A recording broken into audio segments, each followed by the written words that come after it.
Day is simply who they are. They assume that their anxiety, their emotional reactivity, or shutdown, your people pleasing, your constant overthinking is personality, or even worse, personal weakness. But what most people don't realize is that many of these responses were never consciously chosen. They were learned in life through childhood experiences and your nervous system of the people who raised you.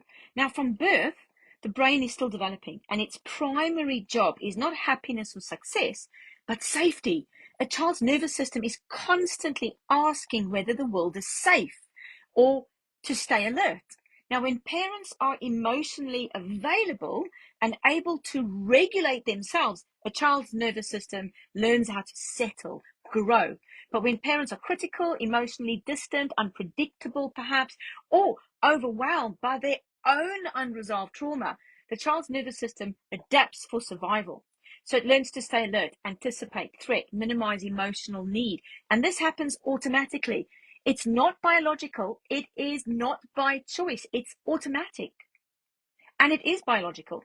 Neuroscience explains why these patterns exist. Now, the brain develops from the bottom up.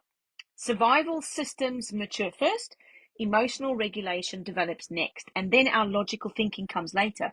But when stress dominates early life, the brain wires itself around survival rather than growth. It's not interested in growth. And your amygdala becomes more sensitive, this little fucker there, and the stress response switches on quickly, and calm becomes very difficult to manage. And what later looks like maybe anxiety or insecurity or emotional volatility is often just a nervous system that's learned how to fully stand out. So the messages heard in childhood also shapes this wiring. These messages become predictions in the brain. The nervous system learns to expect criticism, rejection, or emotional withdrawal before it even happens. Now, over time, this expectation becomes your harsh inner adult voice. And this is why insight alone is never enough. Understanding your patterns intellectually doesn't change them, because these reactions live in the nervous system, not just the mind. What feels frustrating today once served a purpose in the past. But these responses have helped someone cope or survive in an environment that was inconsistent. Safety was inconsistent. So the key thing to understand here is that your nervous system is not broken. It's doing exactly what it was trained to do. The hopeful part is that the brain remains changeable through life. Hooray!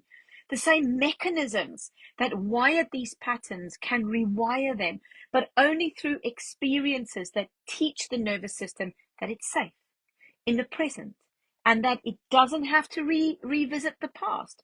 Now, trauma recovery is about helping the brain update its outdated survival response so it no longer needs to stay on high alert. When this happens, reactions soften, emotional regulation is improved, and even your relationships just feel so much safer.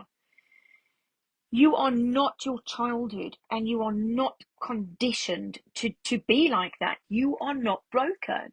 Your brain has learned survival early on, and with the right support, it will learn safety now.